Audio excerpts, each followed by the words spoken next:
ओम भगवते वासुदेवाय नमः। आरंभ करते हैं क्रॉष्टु आदि के वंश का वर्णन तथा श्यमंतक मणि की कथा। लोमहर्षण जी कहते हैं, क्रॉष्टु के गांधारी और माद्री दो पत्नियां थीं। गांधारी ने महाबली अन्मित्र को जन्म दिया तथा माद्री के युधाजित एवं देवमीसुत ये दो पुत्र हुए।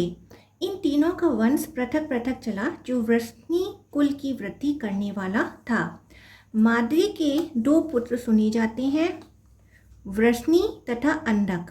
वृष्णि के भी दो पुत्र थे, स्वफल्क और चित्रक।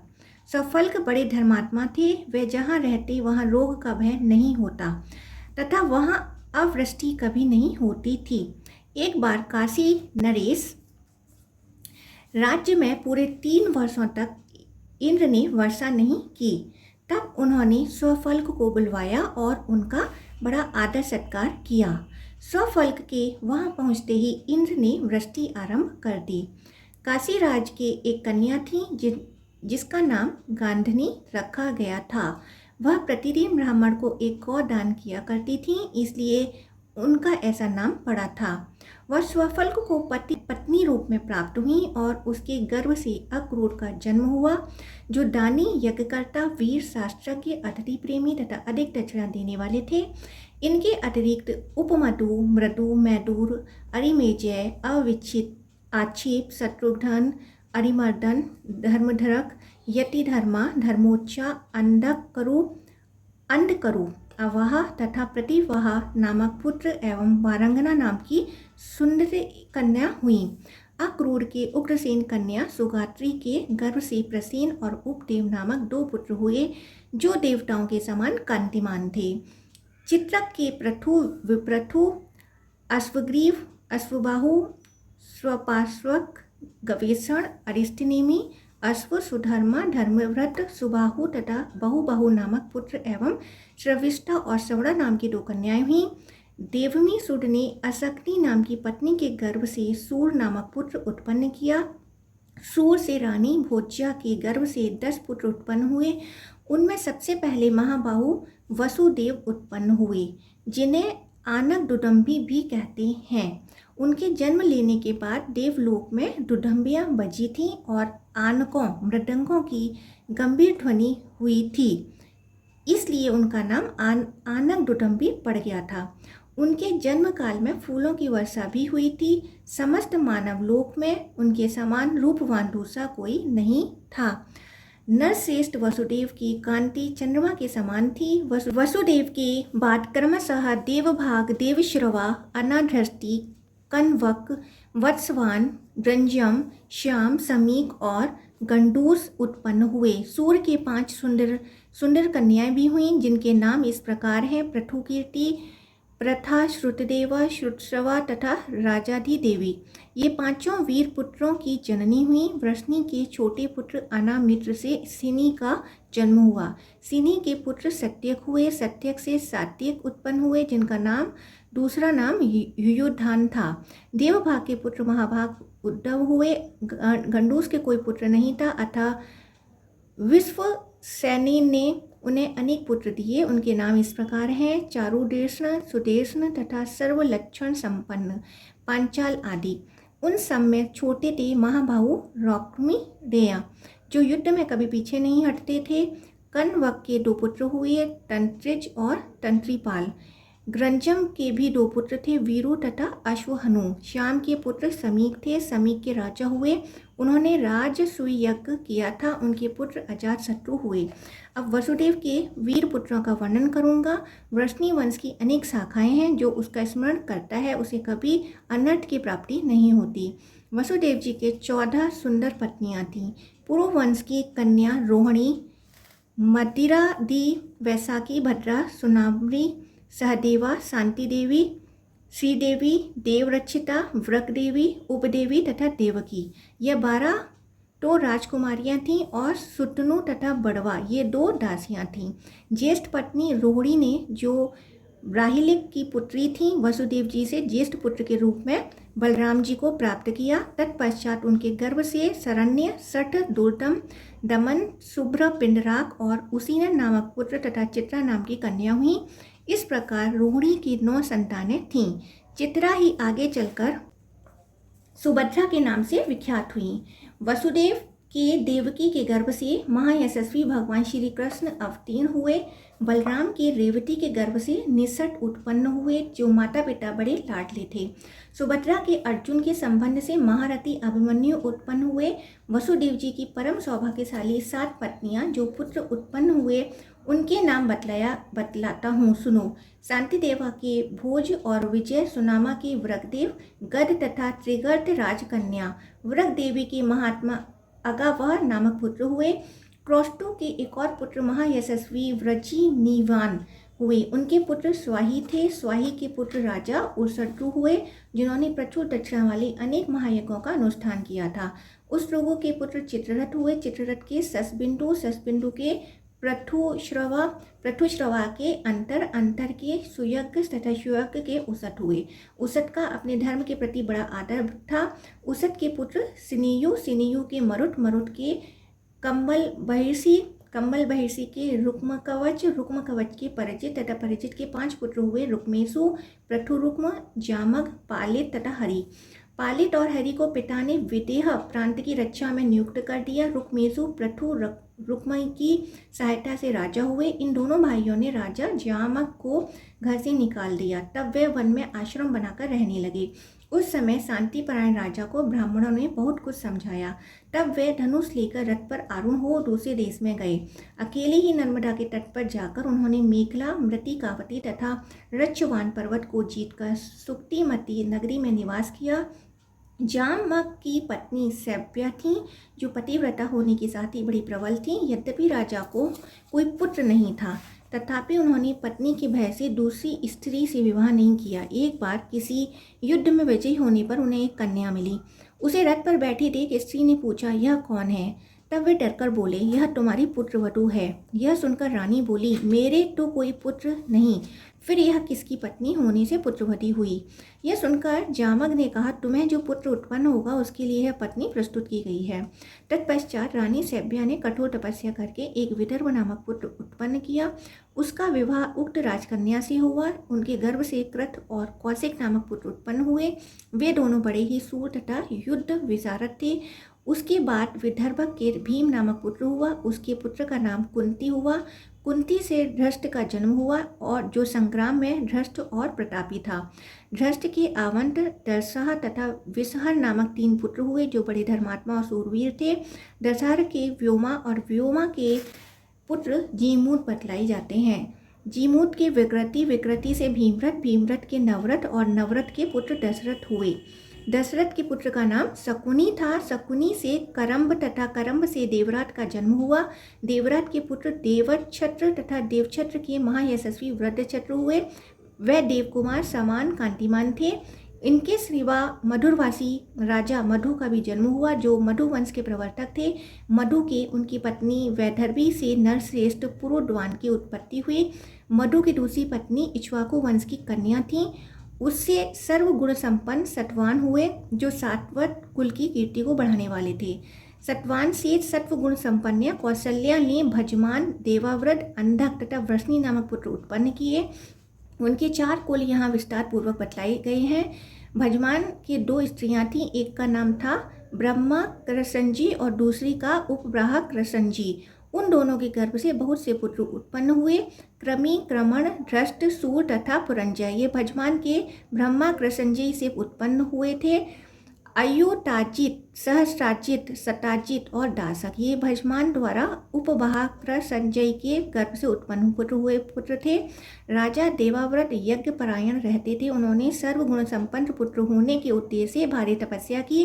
तपस्या में संलग्न होकर वे प्राणशोक जल का आचमन करते थे। सदा ऐसा ही करने से के कारण उस नदी ने उनका प्रिय करना चाहा। कल्याण में नरेश देवाव्रत की अभीष्ट की सिद्धि कैसे हो, इस चिंता में देर तक पड़ी रहने पर भी पर्णाशा सहसा किसी निश्चय पर न पहुंच सकी। उसे ऐसी कोई स्त्री नहीं मिली जिसके गर्भ से वैसा सुयोग्य पुत्र उत्पन्न हो सके। तब उसने यह निश्चय किया कि मैं स्वयं ही चलकर इनकी सहधर्मिणी बनूंगी। यह विचार कर पर्णासान ने एक परम सुंदरी कुमारी का रूप धारण करके राजा को पति रूप में वरण किया।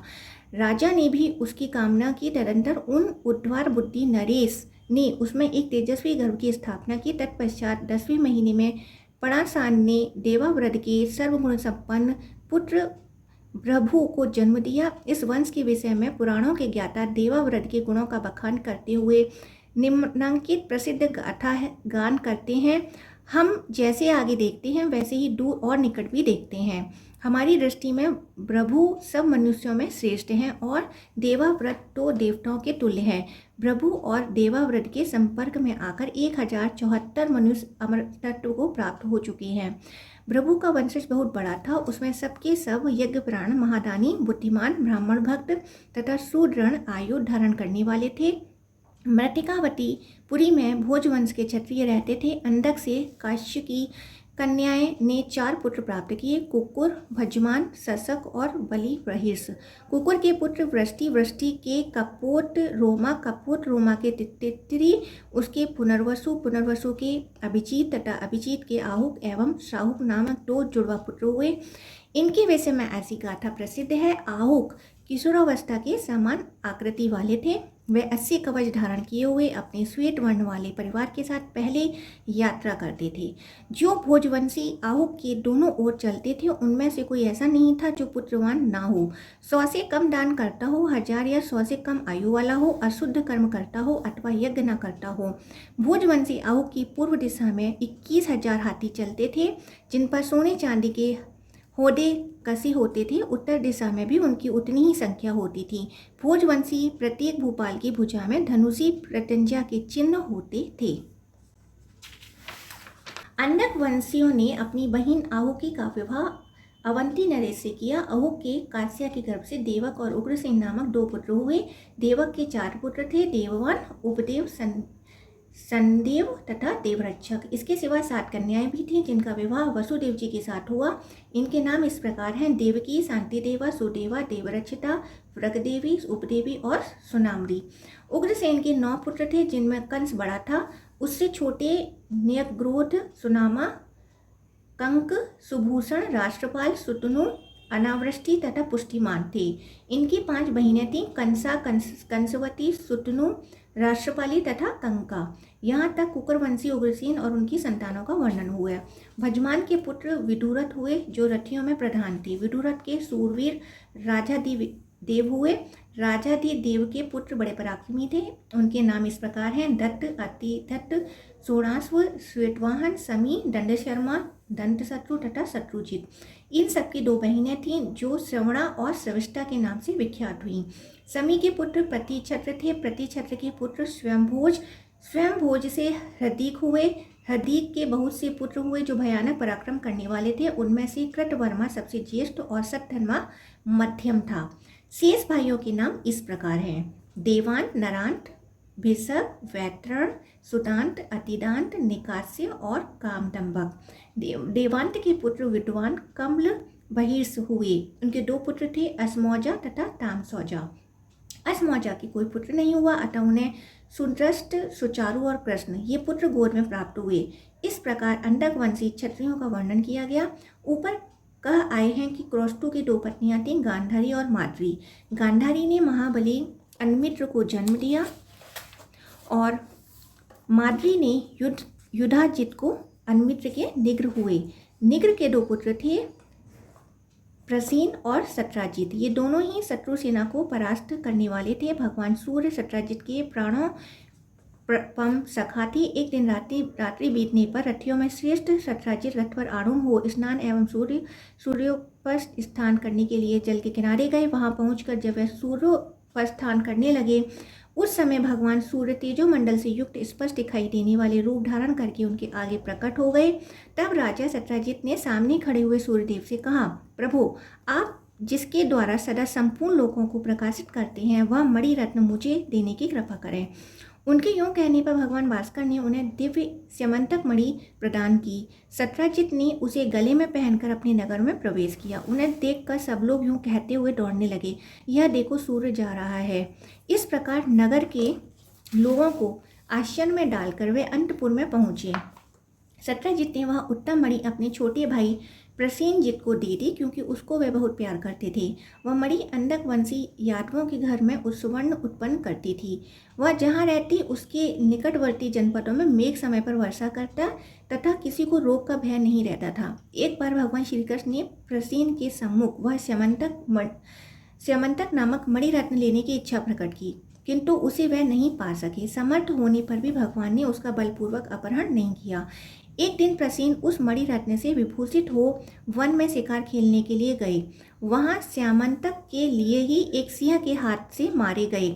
सिंह उस मणि को मुख में दबाए भागा जा रहा था। इतने में ही महाबली रक्षराज जाम्बवान उधर आ निकले। वह सिंह को मारकर मणिरत्न ले अपनी गुफा में चले गए। इधर वृष्णि और अंधक वंश के लोग यह संदेह करने लगे कि हो न हो श्री कृष्ण ने ही मणि के लिए प्रसेन का वध किया है, क्योंकि उन्होंने एक बार वह मणि प्रसेन से मांगी थी। भगवान श्री कृष्ण ने यह कार्य नहीं किया है तो भी उन पर संदेह किया गया। अतः अपने कलंक का मार्जन करने के लिए वह मणि को ढूंढ लाने की प्रतिज्ञा करके वन में गए। कुछ विश्वसनीय पुरुषों के साथ प्रसेन के चरण चिन्ह का पता लगाते हुए वे उस स्थान पर गए जहाँ प्रसेन शिकार खेल रहे थे। गिरिवर रक्षवान तथा उत्तम पर्वत विंध्य पर उनका अन्वेषण करते हुए वह लोग थक गए। अंत में श्री कृष्ण ने एक स्थान पर घोड़े सहित मरे हुए प्रसेन की लाश देखी, किंतु वह मणि नहीं थी। तदंतर थोड़ी ही दूर पर रक्ष के द्वारा मारे गए सिंह का शरीर दिखाई पड़ा। रक्ष अपने चरण चिन्हों से पहचाना गया।